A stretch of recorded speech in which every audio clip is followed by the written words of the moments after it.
Welcome to a holiday edition of the Mina Show featuring Lenny, the only NFL podcast where one of the hosts thinks Santa Claus is the guy who trims his nails. It's actually a woman, it's his vet, and he hates it. Although Santa Claus would be a great name for like a pop-up animal groomer. Don't you think, Danny? Oh, absolutely. Great pun. Thank you very much. That is Danny Kelly, folks, from The Ringer, host of the Fantasy Football podcast, writer for TheRinger.com, betrayer of me. We had a tense weekend, Danny, and I think we're in a good spot now. I was a little bit worried because you and I made plans to record this on this Monday, and when the initial betrayal happened, I was worried. I was thinking, wow, this is going to be really tense if I'm upset, but so you're probably going to win. I think I'm going to win. Yeah. Thank God. No one, I mean, listen, this is not a fantasy football podcast, so I won't get into the nitty gritty, but long story short, Danny and I in our Dynasty League, which is admittedly relevant. It's important context to what he did. Thank you. Which was not captured in the internet, which is I am in the championship. I very much have a win now roster. I kind of went all in with some trades and such. And the morning, I think it was an hour before the games began on Sunday, Danny, noticing that I had Derrick Henry, who was out, offered me a desperation vulture trade for Patrick Laird, which really did not work out for me. That didn't work. Thank you, Danny. Yeah. And then, in doing so, disclosed that he had also traded so it's a 2-quarterback league. My opponent had 1 quarterback. I have no idea how he got to the championship. And Danny traded him. Stafford, but he got hurt. There you go. Danny, and it's a really deep roster league, so it's like really hard to get backups in our league. So Danny traded my opponent Ryan Fitzpatrick minutes before the championship. Yeah. Ryan Fitzpatrick was his leading scorer Sunday. I gave you a heads up. I gave you like a 2-hour heads up. So I felt like that was pretty kind of me. And you should have known there was a trade deadline because we talked about how I made a trade the prior week. So no trade deadline. That's all's fair in Dynasty. So, yeah. I did Danny feel bad. also laid out the rules, offered to send a screenshot of the rules. I may have lashed out at him with a SpongeBob pedantic meme in response on the internet. You sicked your Twitter followers on me. It was quite a day for me on the. Well, I didn't think I was because I didn't quote tweet you, right? But sometimes people see anyways. In any case, by the time you're listening to this podcast, I will probably have won because I'm about 3 or 4 points down, and I have both Mike Boone and Stephon Diggs. You traded for along Mike those Boone, lines. Right? Yeah, after you kicked off all this trade madness. But along those lines, God, what did I give up for him? It's freaking depressing. But in any case, Danny and I are recording this before Monday Night Football. So we're actually going to talk about the Vikings and Packers, but it will not be about the Monday night game. That said, we are going to be power ranking the playoff teams today.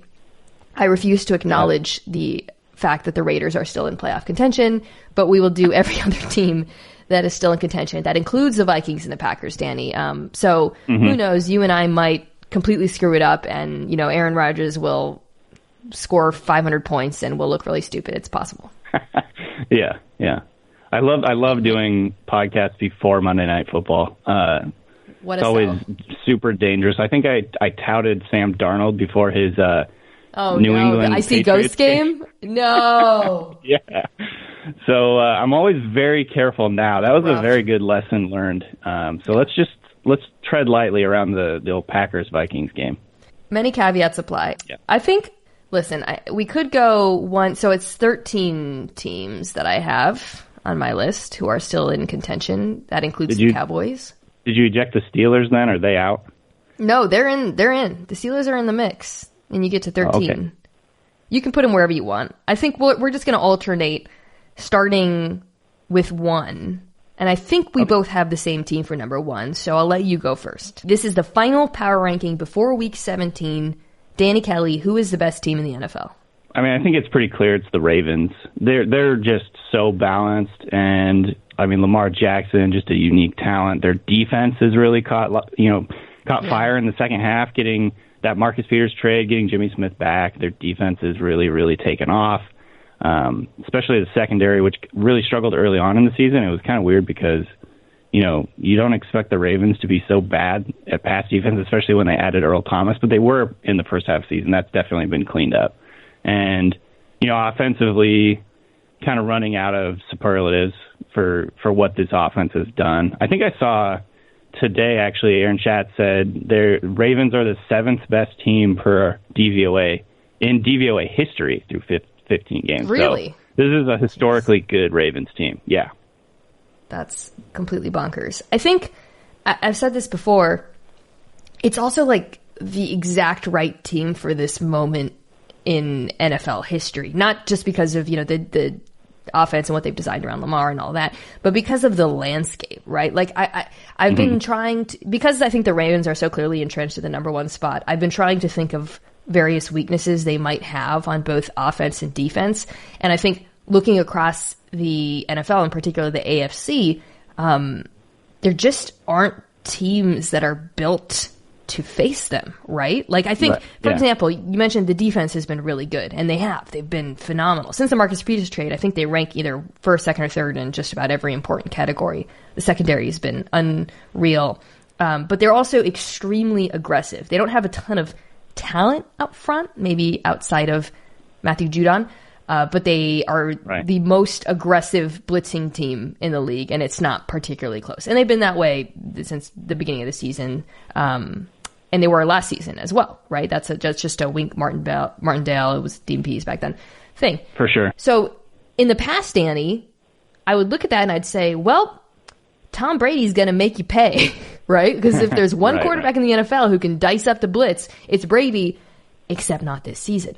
It's just like perfect timing for them to play that. In fact, I don't think the Patriots are the most difficult opponent for them at all. I think it's, to me, the Kansas City Chiefs. Yeah, because they can go punch for punch with them in theory, right? Like on offense, and we'll get to the Chiefs, but their defense is playing awesome lately too. When I think of the Ravens, just overall, the thing that kind of strikes me is they are so good at just creating chaos on both sides of the ball. So like defensively, like you said, they blitz a ton. They can bring pressure from anywhere. They have a very versatile front seven, and it's just very difficult to prepare for a team that can bring pressure from so many different areas. Like how do you practice that throughout the week? You have to be very, very disciplined. You have to have your receivers be on the exact same page as your quarterback. It's very, very crucial, or else you're going to be getting a pick six or something like that. And Marcus Peters is one of the best at that. He just baits quarterbacks better than almost any corner in the NFL. Offensively, they're the way that they use the option game, the way that they use Lamar Jackson as a de facto blocker, because he blocks a player just with his ability to run the ball. So they kind of changed the math for defenses, the way that they have to line up. And again, there's no other team like the Ravens in the NFL right now. So every team that they face is like cramming for the test, in terms of like they have to spend a ton of time preparing for that option game. Not to mention, even when you schematically line up and play and do like whether it's like a scrape exchange with the linebacker to like take Lamar or whatever, there's many different ways to kind of combat the option game. He can still just annihilate like a perfectly schemed up defense because he's just faster than everyone on the field. They could read it perfectly. I know. So I think that's what makes them so unique and just so incredibly unstoppable. Not to mention, Lamar has been an amazing passer this year too. I mean, he has like 1,200 yards rushing, but he's also been extremely, extremely efficient as a passer. His yards per attempt is really high. His touchdown rate is like 9 or something ridiculous. So yeah, they've just been incredibly, incredibly difficult to stop.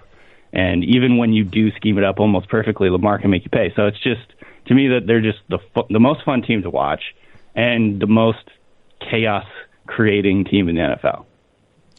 So I didn't watch, those, what do they call those charts where you put, it's like chaotic, evil, chaotic. Anyways, the Ravens are chaotic good on that chart for sure. For sure. Who's chaotic evil then? I'm not so sure. But And I didn't watch the entire Browns game, but I caught a lot of the first half and rewatched some of it as well. And they actually were stifling them pretty good for the first quarter and some of the second as well, Danny. But then what is it with the Browns that they kind kind of I don't know. They don't have their number. Have their number. Well, barely. I mean, for some of the game. But then they went into no huddle. I don't know if you caught this drive. And Lamar was insane, passing out of no huddle. And it was, when I was watching, I was like, man, what am I seeing? Like, I haven't seen. And then I was like, oh, right. They never have to go into no huddle because they're the Ravens. So they've been such a buzzsaw on offense. This is just not something we've seen. And it's absurd. I mean, especially with that offensive, with that offensive line, it's ridiculous. I do think that because that offense is so hard to stop, the Chiefs are the best opponent for them, and they're actually my number 2 team. I think there are 3 teams that you can pretty much put in any order after the Ravens. Mm-hmm. I think you'd agree with me what those 3 teams are. The 2 other teams are in the NFC, but I've got the Chiefs here, Danny. Tell me who you have as number 2. So I had the Saints, but it's really just 2A and 2B. And so I'm totally fine. I'm totally fine going with the Chiefs number 2. I think that they're being completely overlooked still, just because they kind of had the Chiefs, yes. They kind of had their midseason lull. Obviously Mahomes was hurt for a big chunk of the season. They just didn't look like their regular selves. But I mean, they're kind of turning back into what we expect them to be, and their defense is getting right at the exact right time. So, I kind of I don't know whether you favor Breeze or Mahomes. They're both freaking good. So I guess whatever. Both of them to me are very balanced, have an elite quarterback, have elite weapons on offense. And so to me, the Saints and the Chiefs are 1A, 1B, or 2A and 2B, but let's go with the Chiefs as 2 for here. Yeah, well, I definitely favor Mahomes in terms of Breeze and Mahomes, I think. Yeah, he can he can do more with, kind of off script and all that for sure. He also just looks right. He has not looked right a lot of this season. There was a couple plays in the Sunday night game, which was not particularly thrilling, but oh my God, yeah. There were a couple plays that jumped out to me where he was throwing on the move, and I think there was spots during the season where he did not have that capability. And that's really, he is such a smart quarterback. He's so good from the pocket. He's great at throwing on time. But it's really that element of his game that is what's so astoundingly special, right? And when his mobility is back, he's unstoppable. The other thing that struck me, and the Bears defense is still good, but they had to play a ton of zone against them because when Tyreek Hill is in the lineup and Hardman, you just cannot play man. And there's been kind of a narrative, Patrick Mahomes is worse against man, which I don't know if I really buy that. I think it has a lot more to do with who he has on the field and how defenses are playing them. But when those guys are on the field, you cannot play man, and he was just, he can just dice it up. I do want to ask you about the defense, though, because I think that people are starting to notice that this defense's numbers have really improved, right? They're just outside the top 10 in DVOA. They might go up, actually, after Sunday night. That said, and I know DVOA is opponent adjusted, the last few games have been Trubisky, Locke, Brady, who we now put in this category, and Derek Carr. So are you completely sold on the revitalized Chiefs defense? I mean, no, not 100%. And I think, like you said, the quarterbacks that they've played is a huge, huge factor. And I do think that they've been playing a lot better ball, and they've been shutting down opposing receivers really, really well. Their safety play has been a big factor, I think, this season with Tyrann Mathieu and the rookie Juan Thornhill have been like a dynamic duo for them. They've got some good cornerbacks too, but I just think I don't even really need their defense. Like, I don't necessarily need to believe completely in their defense to still think this team has the potential to just carve people up in the playoffs. I do think that their defense is, even if their defense is average, I think that's honestly enough to make them super dangerous in the playoffs. Like, say, 15 or 16 in DVOA or whatever. They're 11th in DVOA coming into this week. So that tells you that, they're definitely not a bad defense. And I think that's really all that matters. Like what Mahomes has done in the past with just plain bad defenses. And so now that he has just an even like a league average defense or whatever, if it's anything better than that, then that's just a cherry on top. So I just think, that with Mahomes, they can do pretty much like that. Just gives them elite potential. I saw this stat per NFL research. Kansas City has allowed 9.6 points per game since week 11. So that's the NFL best.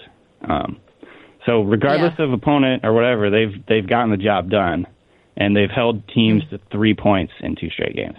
So, I don't know. They seem pretty legit. Tell me why you had the Saints over them, and then I'll tell you why I didn't. So, I had the Saints over them because... Oh, man. And they're my number 3 team, to be clear. I want to be... They're my number 3 team. I want to be clear, yeah. Yeah. I guess just because the defense gives a slight bump, but... When you look at the numbers, they're not really that different. Like the Saints DVOA is 10th. They actually did just lose Sheldon Rankins and Marcus Davenport. So that's why I didn't. Yeah, they are banged up.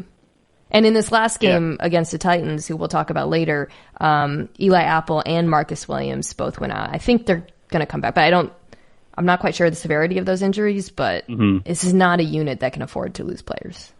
For sure. And I mean, the season's always a battle of attrition, but losing some of your key guys like that can have like really big ripple effects. And so that is certainly, a factor. I think maybe I just gave the Saints the edge because the way that Breeze has been playing lately with Thomas and just everything that they can do. Again, it's really just like a hair difference between those two teams in my mind. Marcus Lattimore has been playing really, really good coverage lately. That gives them a big advantage, I think. When you're going into the playoffs, you have a shutdown corner that can travel with someone. I read, I think Mike Clay from ESPN said this, that Lattimore followed A.J. Brown around all game. I was just thinking that, A.J. Brown did not. This game I watched closely. With Seahawks fans, we watched it with a lot of interest before when we thought the number 1 seed might be a thing. And that was something that struck me too, because I absolutely adore A.J. Brown. And I was like, oh, right, that's a number 1 corner. Yeah. So Brown, he did get that. He ran a touchdown in from like on a jet sweep type play, but he only had 2 targets, 1 catch, 34 yards. So that's, having a shutdown corner like that in the playoffs can really change like what an offense is capable of doing. So test your depth and test your ability to kind of game plan to your number 2 and number 3 guy or whatever. So I think that's just kind of an interesting part of their defense going forward. I think the Saints are really interesting from a playoff perspective because of how they match up or don't match up with the 49ers. And we obviously saw this already. We saw the shootout that they had. And, I think the Niners did a really good job of exploiting the Saints in the middle of the field. And actually, Bill Barlow and I did a podcast right after this game on ESPN Daily and talked about how both teams were just kind of targeting the injured players, right, on each other's teams. And the Niners are kind of getting some of those guys back. So it was kind of like offensive porn, honestly, for NFL dorks. But I just think they really can't afford to lose any more guys for that reason. And let's move on to San Francisco. So I have them next. I don't feel great about it. I don't know. Let me ask you this about San. Do you have them next? Yes, I've got them fourth. Great. So let me ask you this. I tweeted this out, and Niners fans got mad at me, even though it wasn't a take. It was just a statement of fact. From weeks 1 through 11, opposing quarterbacks had the lowest QBR in the NFL against San Francisco. It's insane. It was like 11. From weeks 12 through now, or it was through 15.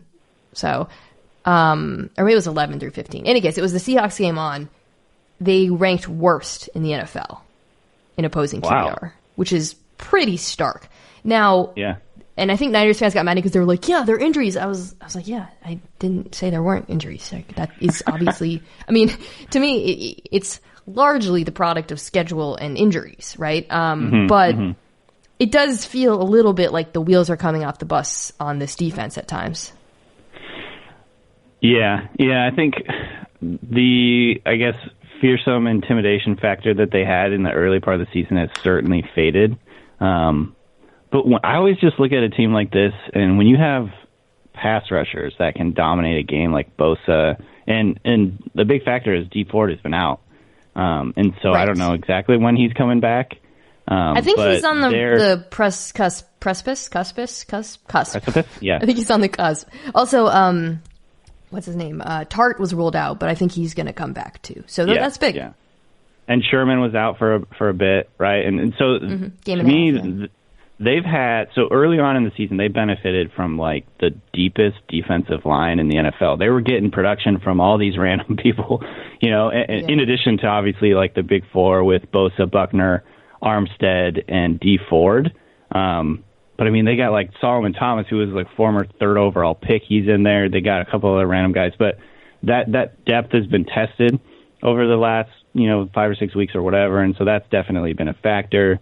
And, I think like you said, it's the ebbs and flows of a season, the schedule, all that certainly factor in. But I do think that their defense has fallen off a bit. At the same time, though, I think their offense has gotten better. So maybe that that picks up some of the slack. Their defense has not played at such an elite level anymore. Their offense seems to be, I guess, getting better as the season goes on. Jimmy Garoppolo, for the most part, has been really good. His last game wasn't great, but he's been pretty good in the second half of the season, and that gives them a chance to kind of like pick up the slack for the defense. I agree. I think he's just inconsistent. I think there have been games where he's awesome, and then there have been games where he probably leaves 2 or 3 picks on the table. Yeah. Could have been a couple more in this Rams game. So I think, and that could end up being the difference in a playoff game. Absolutely. So and that's the thing is, like, early in the season, he was just turning the ball over, whether it was fumbles or picks, a lot. Like at an incredible rate. Every other game.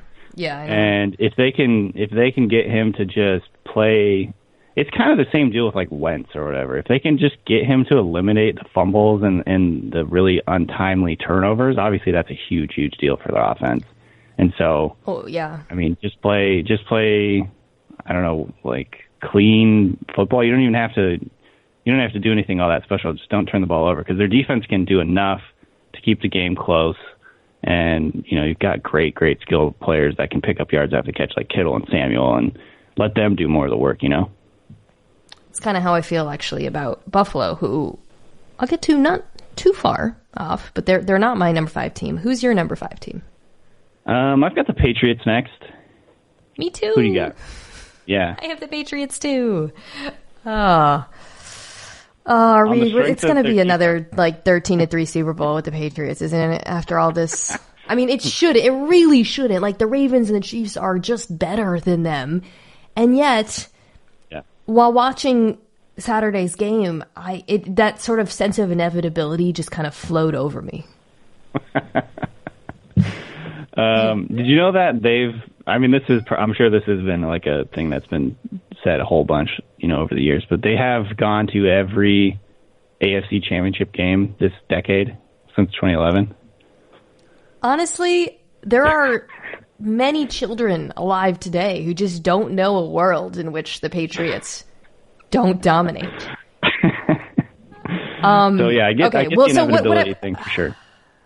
What I've been saying about them is, like, this defense is good enough, and unlike the Niners, they have not dropped off, that all they need is, like, a couple of great drives from Tom Brady a game and the run game going. And that's what we got on Saturday, right? I mean, the run game bounced back big time. By the way, I didn't know Landon Roberts can play fullback.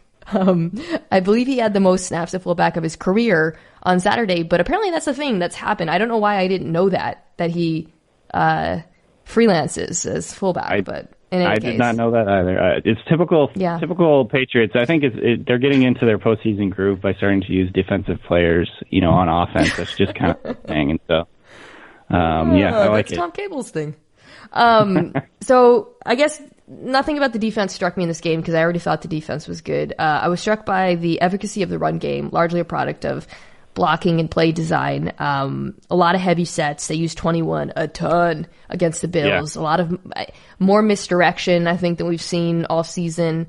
They use play action a ton, but it seemed like, I haven't grabbed the numbers, but it seemed like they used it a lot in this game. It just kind of seemed like Josh McDaniels was in his bag, and I don't know, like that's good enough for this team. Yeah.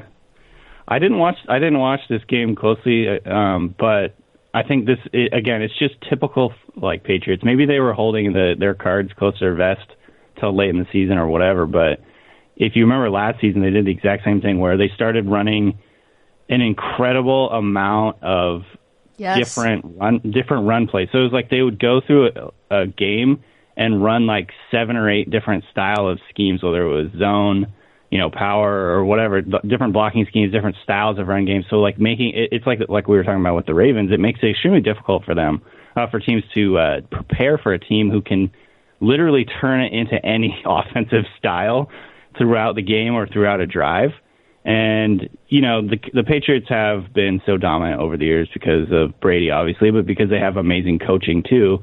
And, Dante Scarnecchia and obviously Belichick just can, and their offense coordinator, whose name is escaping me, Josh McDaniels. McDaniels. Obviously, they can scheme up. I always say Josh McDaniel, and it drives me crazy. I don't know why. It's McDaniels. I don't know. I have a mental block for his name for some reason, but yeah, I think what they can do with the different personnel groups and all that is kind of just, it's exactly their identity, and it's exactly what they need to do to, I think, manufacture some offense when, they clearly don't have the offensive playmakers, especially in the receiver core. Edelman's been banged up. Yeah. They're playing a bunch of, inexperienced guys, and even their experienced guys like Sanu haven't been in the offense long enough to really pick it up. And so, yeah. How about those missed blocks by Sanu, by the way? I'm sure Pats fans were screaming.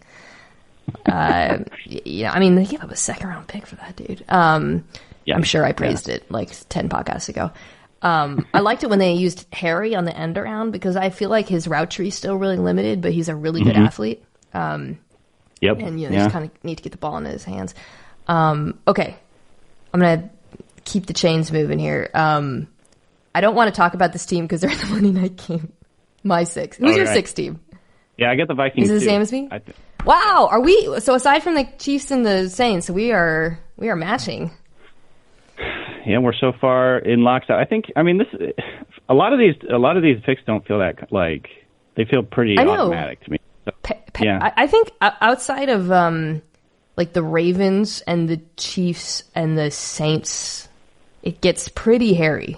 So, like I said, I don't want to talk about the Vikings a ton because this game is happening. I feel the same way about them that I've felt pretty much the entire second half of the season, which is that the offense has been a machine. Cousins has been playing very well. And the weakness has been the pass defense. I haven't really changed my mind on that in either direction.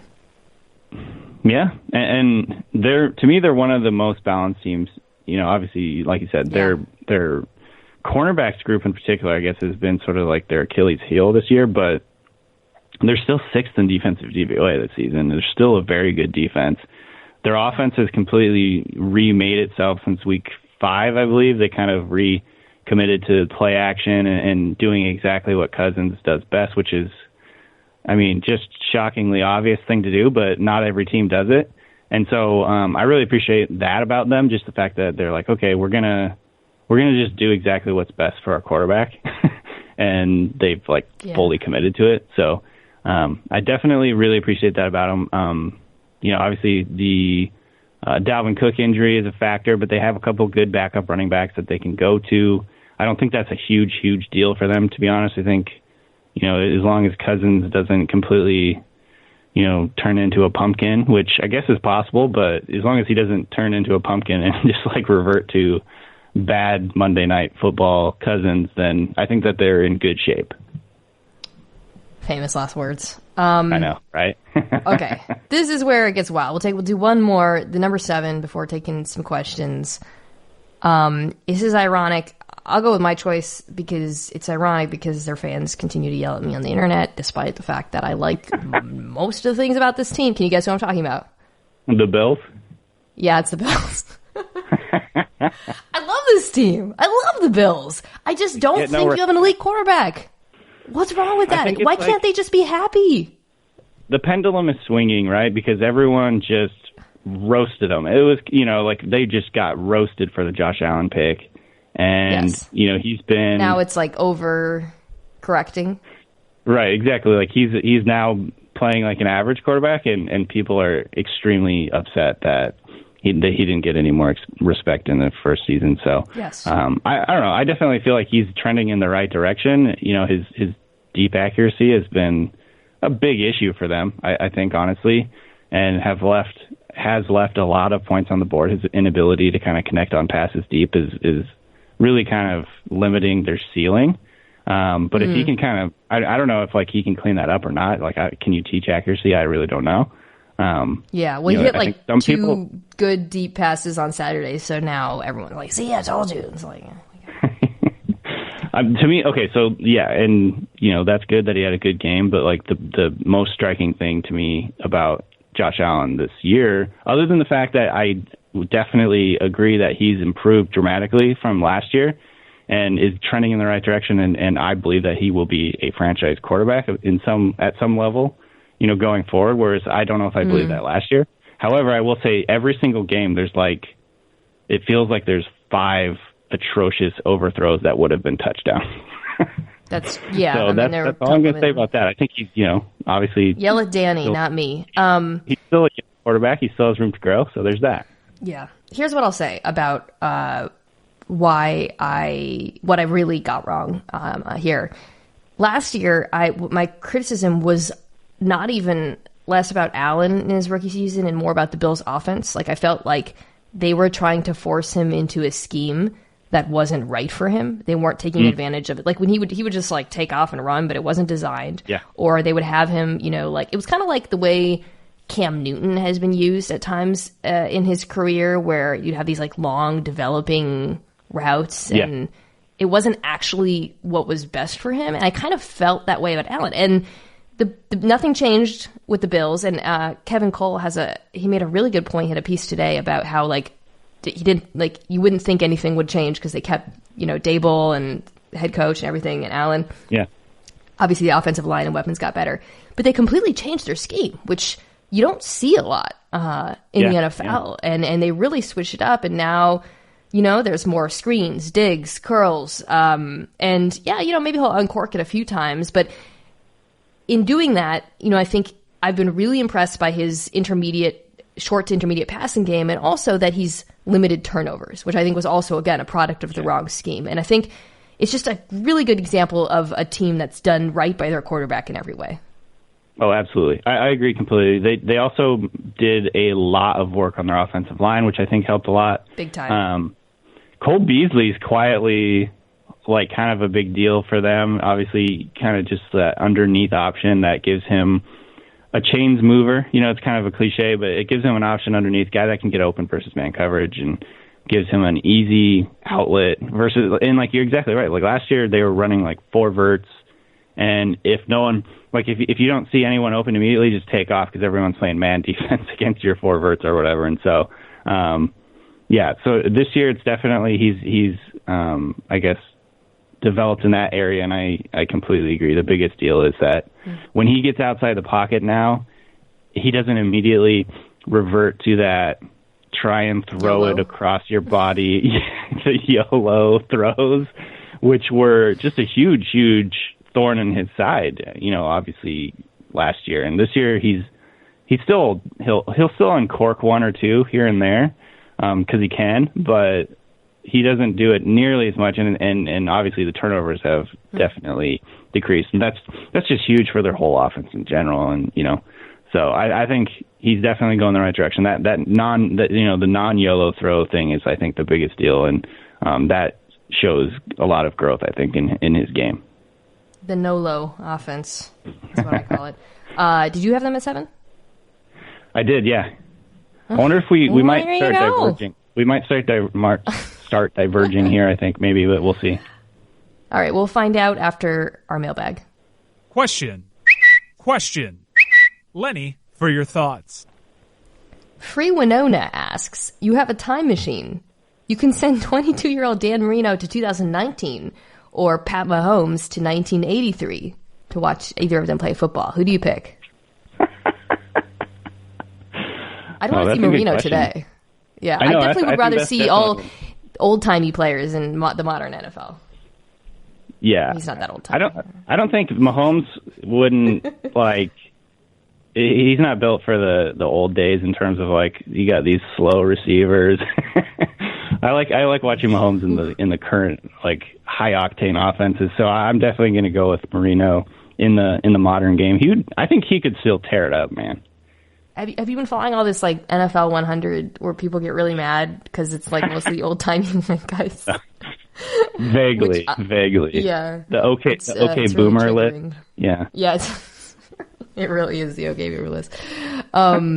Hey man, if they want to believe Steve Largent is better than Julio Jones, who am I to argue with that? BD 7on7 asks about officiating. Now, important context. He or she is a Lions fan, so he or she has been very screwed this season. Do you think it seems bad because of replay, or has it actually gotten worse? I mean, I think it's a mixture of things. It's a mixture of the rules actually changing, and also us seeing more in replay. I think the quality of it, like the skill of the people, is way down on the list contributing to why we notice.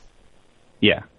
I would agree. To me, the biggest thing honestly, it's pissed me off a lot was just the pass interference review rule, which they were just blatantly ignoring obvious calls. And, like, what are they even doing when they're watching the video? Like, it felt like there was an edict from on high to never overturn anything, except for every once in a while for fun. I just absolutely did not understand the logic in doing that, because why would you make the rule if you're not even going to actually use the rule? And number two, I just didn't understand, like, the randomness and arbitrary nature of how they were enforcing it. It just really pissed me off. Like, to me, that was the biggest indicator that I guess it feels like officiating is worse than ever because of that rule in particular. I think that rule, and how just obviously malintentioned it was. It'll be fascinating to see what happens in the playoffs, because I think what we were hearing for a while was, well, this is just really for the playoffs. But how crazy is it going to be if they actually decide to implement it during the playoffs all of a sudden? Like, I don't know. It just seems really dumb. Anthony G, 27, asks, who has the best fan base in any sport? Ooh, that's a wide group. Let's narrow it to the NFL. Who is the best NFL fan base, in your opinion, Danny Kelly? That's really, really tough. I like Chargers fans. They're very nice. Totally. Chargers fans are great. I was thinking Bengals fans. I haven't ever had a bad experience with Bengals fans, I don't think. Yeah, that's a good one. Jeez. I like Titans tough, fans. Though. Titans fans, yeah. I haven't had a ton of interaction with Titans fans, but I don't remember anything stoked. bad. They're just stoked when you shout them out. Titans fans are good. Are you going to tell me who's the worst? No, absolutely not. I'm also very high. I've talked about this before on Jags fans. I'm Duval all the way. Duval is fun. Yeah. Absolutely. Well, I guess I was going to say Bills fans got angry, but I guess this one I kind of brought it on. Somebody asked me if I was going to admit Josh Allen was good now, and I said, yeah, he had 10 sacks as a rookie, which Jags fans loved. Bills fans did not love. He's fine. I'm not saying he's bad. He's playing well. Okay. CK Spoff asks, would you rather watch, put aside your Seahawks bias, would you rather only watch teams with bird mascots or only teams with mammal mascots? So I'm going to read them to you, Bill. Or Bill, jeez. Woo. It's like you're cheating on your husband. Okay. The bird mascots teams. So in this universe, you can only watch the Falcons, the Cardinals, the Seahawks, the Eagles. That's a good one. Mm-hmm. And the Ravens. That's a pretty good bunch. They carry a lot of weight. Yeah, they carry a lot of weight there. A lot of weight. Those are some fun teams. The Mammals division. The Jaguars. The Bengals. I'm sure I'm skipping teams. The Broncos. The Dolphins. Yeah, Dolphins are mammal. The Bills. I was just thinking that too. I think so, yeah. Yeah. The Rams. Bears. Lions. Panthers. Brutal. Yeah, I'm going birds. I know, and not I'm because going to of the say Seahawks. birds. Yeah, I'm going to say birds, and I'm going to even like invoke the Seahawks because the Seahawks are absolutely painful to watch. So, if anything, the Seahawks like detract from the bird group, in my opinion, and that's obviously as a biased Seahawks fan, but they're absolutely just painful to watch. So I think the Ravens carry a lot of weight there, though. Last question. I think this is interesting for you in particular because for those who don't know, Danny does an excellent draft guide. You should check it out every year on The Ringer, and he's already begun. CD Wilco33 asks if you look for intangibles in film, and I think this is really, applies to the draft, right? Because I absolutely think so. I don't think like you're looking for like leadership and heart, but you're looking for decision making, and I think that's something you can, on both offense and defense, really translates on the tape for prospects. Mm-hmm. Mm-hmm. So what's the question? If you're looking for them, which ones do you look for? Do you look for it, and what are you looking for? Yeah. Oh, yeah. Yeah, absolutely. For quarterbacks, For quarterbacks in particular, I think processing and decision-making are huge, obviously, and that's, that all gets wrapped up into scheme and things like that, too, but you can kind of see it, like, Burrow is obviously very good, and Tua is an extremely quick processor. Like, he just drops back, hits his back foot, and the ball's out every time. Yeah. And it's not always just his first read either. Like, he's going through reads. So I think those are the things you look for in quarterbacks, and then, like, I think with corners, you have to have a short memory and a lot of confidence. Like, if you look at all the corners in the NFL, are there any great corners that aren't just absolutely, like, sociopathical confident level? So, like, you have to just have a short memory and be absolutely confident every time you line up, or else you're just going to get smoked. So I think I look for that a little bit. Competitiveness. Again, it's tough to kind of see that, but like, I don't know, Bobby Wagner. You kind of tell, you can kind of tell when players like respond to. I'll say this about Josh Allen: it seems very obvious to me that his teammates love him. I don't know if that comes across to you. It's not like a film thing, but like they adore him. I think, and I think it's a big deal. Who's your number 8? Okay, this is where things are going to get haywire. Who is your number 8 team? So I've got the Packers at 8. That was mean too. Okay, shoot. Not a lot of argument so far. Not too much talking about the Packers. They're playing, Monday. So right. This is where things to me get more like, I don't know who the Packers are, and I don't know who most of these next few teams are. So, like, this is, to me, where it gets muddled. I think the Packers are a team that is maybe not as good as their record indicates. However, they are good, and they do have Aaron Rodgers at quarterback, and they do have an explosive running back and an explosive receiver, and, there's pieces there, but to me, they don't feel like a complete cohesive group or something like that. There's just something kind of missing, I think, that I can't really like get a pinpoint or whatever. I really struggle with this team. Watch them just drop 40 on the Vikings. I know, that's what. That wasn't a dramatic pause. That was me like very carefully considering my words ahead of this night game. Right. So great pass rush. Great offensive line. Things. I'm trying to focus on what do we know. I think the offense is really fascinating because I think right by now I think the Aaron Rodgers downturn thing has kind of reached the national level, right? It used to be a thing that only Ben Baldwin was tweeting about 2 years ago, and now it has reached the mainstream. Right. I remember, back when there was that argument was playing just small venues, and now it's in the arena. Everyone knows. Yeah. But it's interesting. This offense is really interesting. So then there's this narrative that LaFleur is doing the wrong offense for him, but they're really good on their scripted drives at the beginning of the game. So I don't really know. What are you saying, Mina? I don't want to talk about the Packers because if they crush the Vikings, I'm going to look stupid. But I listen, if you look at the numbers, it's weird though. That's the other thing. I brought this up, I think last week when I had Hempo and he was talking about Rodgers, and I was like, yeah, funny thing. we're talking about how much he stinks or this offense stinks and this and that. They're 7th in efficiency on offense. Yeah. The run game has been absurd with Jones, but the pass game is 8th. It's not like terrible. So right. I think we could be reaching the point where they're underrated. I mean, that's fair. That's fair. I think the thing that strikes me about their offense it doesn't. I think what I'm saying when I can't put my finger on it is like they're so slow.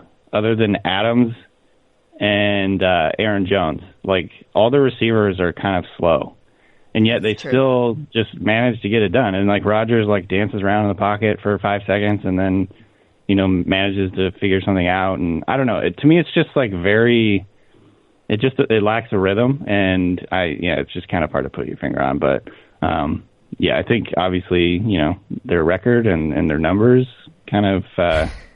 You do enough talking at this point. So. All right. So my next team, we're at 10.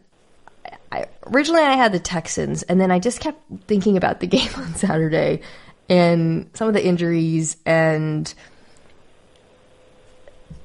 so for me, the next 3 spots, I keep moving the teams around. And it's the Texans, the Seahawks, and the Titans. Not in that order, necessarily. Yeah. I decided to move the Seahawks back up. I don't know if it's the Marshawn Lynch. Really? I don't know if it's I got the Seahawks next. Okay, let's talk about the Seahawks here. So the funny thing about all this Marshawn Lynch thing is it really doesn't matter that much. Okay. Right. All that matters is Dwayne Brown going to come back this season? Right. And running backs do matter, but I just think in terms of like when we're talking about the difference between Marshawn Lynch and Travis Homer versus Dwayne Brown and whatever happened against Arizona. It's Jamarco Jones. It's really galling.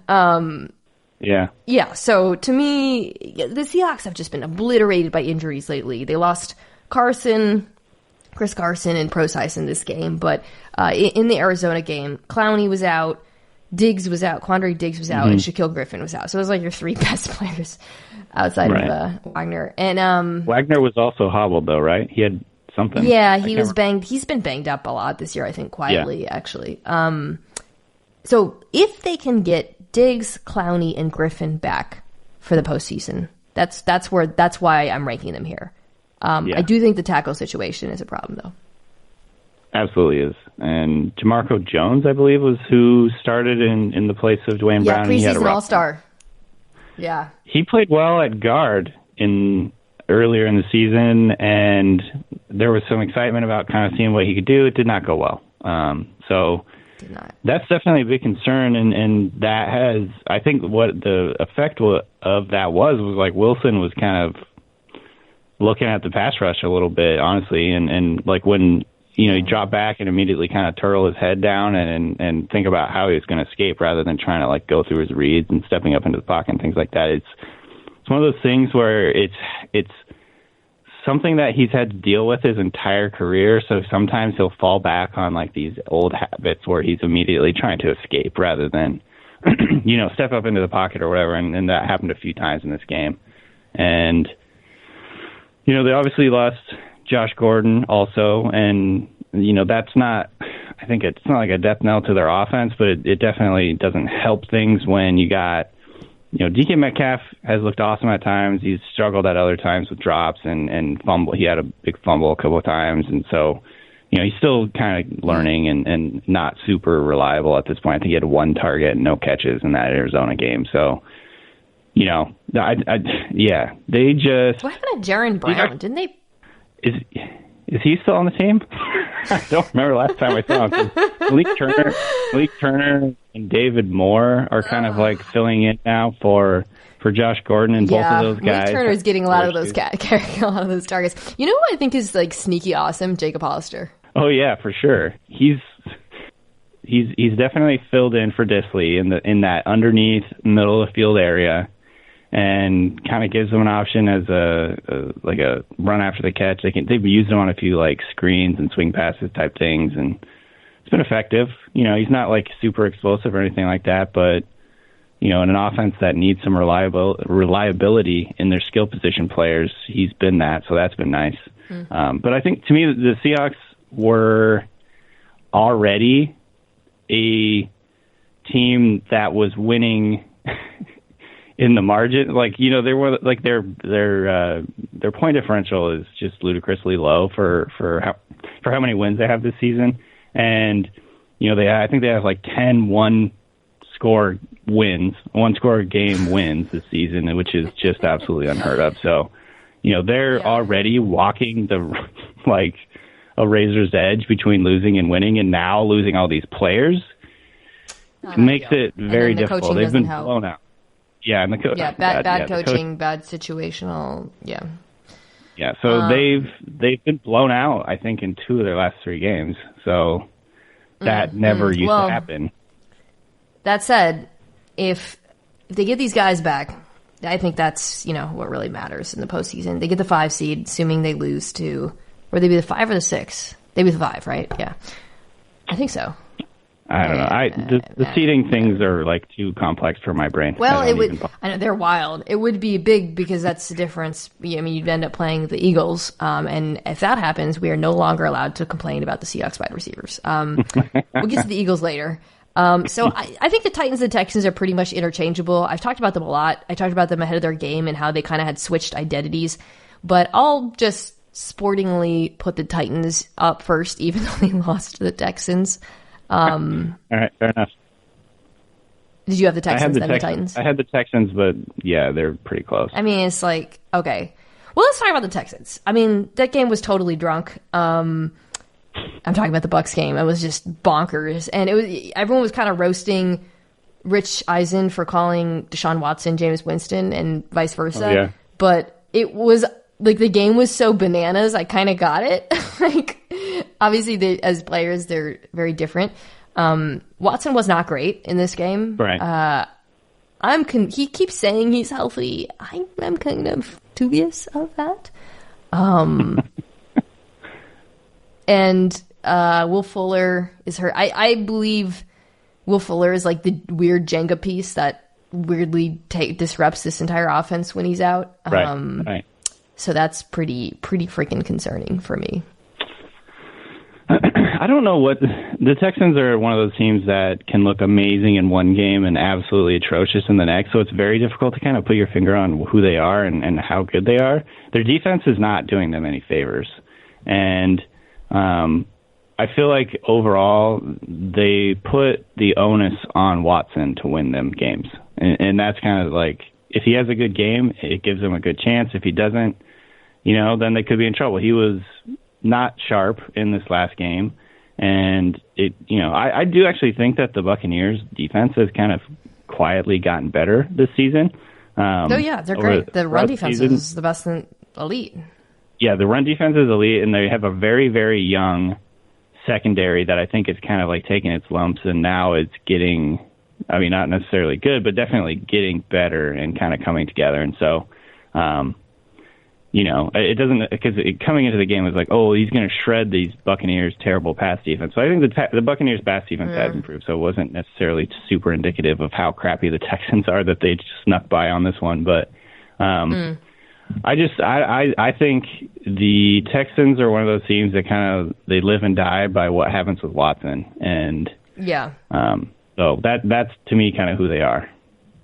I agree. I mean, and it's his upside is so high, right? Yeah. I mean, and that's why they could beat any team in the playoffs, in my opinion. But they could also just completely lay an egg. So it just kind of depends on what team shows up. And they're most likely to play the Bills, who have the 5 seed, unless they get the 3 seed. But I think that's unlikely. Yeah, that's an interesting matchup. And we'll talk about it if it happens, because they'll do, the wild card matchups ahead of that. But first, I just want to get to the Titans, who were kept alive. Thank you, Sam Darnold, for beating the Steelers. I like the Steelers. I got nothing against you guys. Defense is honestly incredible. Defense is great. Okay, Are they my last team? Yeah, I put them both the Cowboys. I don't want to watch that offense. I'm sorry. Sue me. No. I don't want to watch it. No one does. No one does. No Pittsburgh fans don't even want to watch that offense, I'm guessing. Yeah, I think they really don't. You've been hearing I saw some report about Ben not coming back. Oh, yeah. Of course. I mean, Yeah, I know. They're struggling. He's like, you know what? I feel underappreciated. Hard to believe he would make something. Yeah. I know, shocking. I said I wanted the Titans in because I truly enjoy watching the Tennessee Titans play football now. I watched the Saints game I mentioned with a ton of interest, and Tannehill, he takes way too many sacks, and they are on him. Okay? Yeah. But he's still very fun to watch now. Oh, my God. He's completely turned a corner. Do you think it's real? Do you think it's something that he could, in theory, have this career renaissance and kind of keep this level up going forward? Or do you think it's just sort of a flash in the pan and he'll revert back to being old? I think that if he continues to play for a coordinator who does what they've been doing behind a pretty decent offensive line with weapons who are, I think I did tweet this. There's something just so physical about their pass game. People usually talk about their run, and this is a very physical run game. And by the way, the Derrick Henry injury is obviously going to be something to keep an eye on here because, but the receivers, you mentioned AJ Brown, Jonnu Smith, they all kind of have the same identity. And so I think if it does depend on the pieces around him to some degree, and there'll be probably a bit of regression, but I think he can definitely continue to be a top third, you know what I mean? Finish in the top. Totally. What is 1/3 of 32? 11, 12, 11 and a half. Anyways, I think he can finish in the top 12 NFL quarterbacks, and honestly, that's good enough. Totally. And because, so the way he's been playing since he became the starter is top 5. If you look at most of the numbers, he's just been absolutely amazing.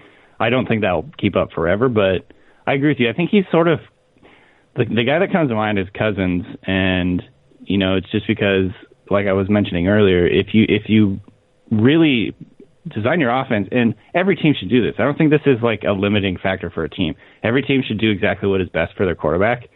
And I think Tannehill is I don't understand it. The coaches want to do their thing, I guess, and that's where you run into round peg, square hole or whatever. And so, but I think Tannehill is the perfect fit for what the Titans want to do and what what their offense has, the pieces they have. So it's going to be very interesting to see, this is probably looking forward too far, but what they do this offseason with Tannehill, with Derrick Henry, because that trio with Tannehill, Henry, and Brown, man, that could be good for a while. And because we saw the difference in their run game. Obviously, the Saints are a good run defense, but we saw the difference in their run game when Henry was out. It was just not the same. So and I don't know. We talk a lot about running backs don't matter, this and that. Derrick Henry matters. Okay, he's really good. So dude, I agree. Enormous. He and AJ Brown are both 1.5 people. It's very strange. They just barrel through people. It's like runaway beer truck. But it was hard for me seeing him on the sideline, knowing that he was on the bench of my fantasy roster in the championship, and I had just been betrayed by a close friend. But hopefully, by the time this comes out, that'll all be moot. All right, so then I just went Eagles, then Cowboys, because the Eagles beat the Cowboys. I'm not convinced the Eagles are a better football team than the Cowboys, but I think they're a better coach team. I'll start there. I think Carson Wentz is heating up at the right time, so to speak. I wrote about this exactly, and I opened up the article. I was like, it's a cliche, absolutely, but you just need to get hot at the right time. And it's true. I mean, it is true. I mean, the Eagles are a perfect example of that for the last 2 years. So, I don't know. I don't know if they're good enough to do it again, but they're definitely They're definitely hotter right now than the Cowboys are, who seem to be disintegrating before our eyes. So, and look, the Eagles are probably going to the playoffs. So, Eagles fans, I will talk about the Eagles ahead of the playoffs. Also, check out today's ESPN Daily. We talked about the Eagles and how they fixed it in depth. Subscribe and listen wherever you get your podcasts. By every metric, the Cowboys should be good. I mean, I guess the defense is not good. It's puzzling. It is. You know what? No, I want to just zero in on one thing. Everyone always goes after Jason Garrett. Jason Garrett, he's been bad. Yeah, sure. That's not new, right? I mean, I don't think he's been like actively awful, but you know, overly conservative play caller, bad situational decision making, etc. Fine. What the hell happened to Rod Marinelli and Chris Richard? Okay, because that really struck me watching this game in particular against the Eagles, who were trotting out like, you know, a like plumber, a shoemaker, and I don't know. I was trying to think of just jobs. Yeah. A cobbler. I don't know. I'm just trying to think of random jobs. And they like Richard, who I assume still is in charge of the secondary, he had the DBs playing like a soft zone against. I'm like, what the? You gonna play a soft zone against these guys, right? Like, challenge them. And I think, you know, I've mentioned this before, but it kind of feels like at times he has imported the Seahawks defense and not evolved the simplistic, let's win with our talent, cover 3 kind of thing. And it just not it. Last year they won, and it's just not working anymore. Yeah. I really don't know. Does anyone know? Do Cowboys fans know? Like, it doesn't. It just defies logic because they do have such good talent on defense, and I really don't know. You know, they haven't been getting sacks, and it's like a simple thing. They haven't been getting turnovers, and that's a huge like. You know, it's very variable. It's sort of fluky turnovers, but that's just something they haven't done at all this year. I think they're one of the worst teams in terms of takeaways this season. So there's maybe a little bit of just noise in there, flukiness, because I do think they have the talent. But, yeah, I really just don't know. I think that you're onto something, though, in terms of just stale scheming, thinking you have the talent to play, you know, the Seahawks style defense. And, you know, KJ Wright actually talked about it on that live podcast that we did at Croc back in the preseason. And was that the preseason? Was that before the season started? I can't even remember. Yeah, it was. Yeah. And you're right. KJ Wright did talk about this. It's a good point. He was just like, he said at the time, and he was talking about the Seahawks, but I think it applies to the Cowboys still. But he was saying basically like, man, we got to switch something up because they're like, you have offenses coming out and knowing exactly what you're going to run and running the beaters of that defense like time and time again, and you have to be able to adapt. You have to be able to adjust during games and run different things. And you know, the Seahawks did have this elite defense for like 3 or 4 years, and they kind of just did their thing, but they had like 4 future Hall of Famers on that defense. And so they were kind of able to get away with that. Now you see them kind of having to change their styles and do different things. And obviously Chris Richard was a huge part of what the Seahawks did. So I think there's maybe a little bit of that like happening. Although I don't know if that's necessarily like all of what's happening. I just, you know, it's kind of hard to pin down because it just doesn't make any sense. Like it's the same deal with the offense. Like it just doesn't make any sense. It'll be interesting to see whether the coaching changes hit them as well. I'll say that. And it's just funny because like a year ago, Chris Richard was like a head coaching candidate. So yeah. You know, he definitely needs a bounce back season somewhere. We'll just wrap this up with the Steelers, and I'll just say something nice. Your defense is awesome. Yeah. Minka Fitzpatrick is dope. He's really fun to watch. TJ Watt is incredible.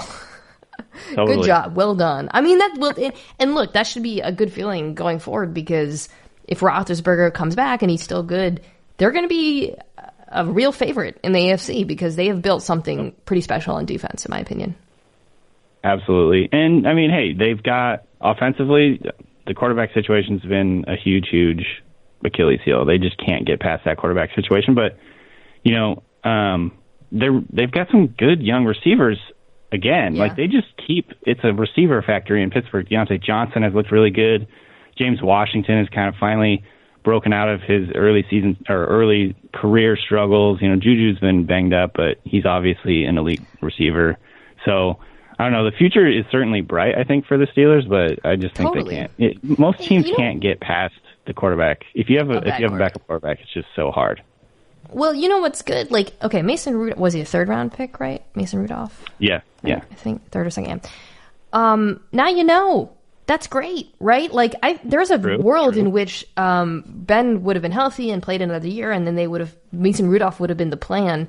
Now you know. That's not the plan.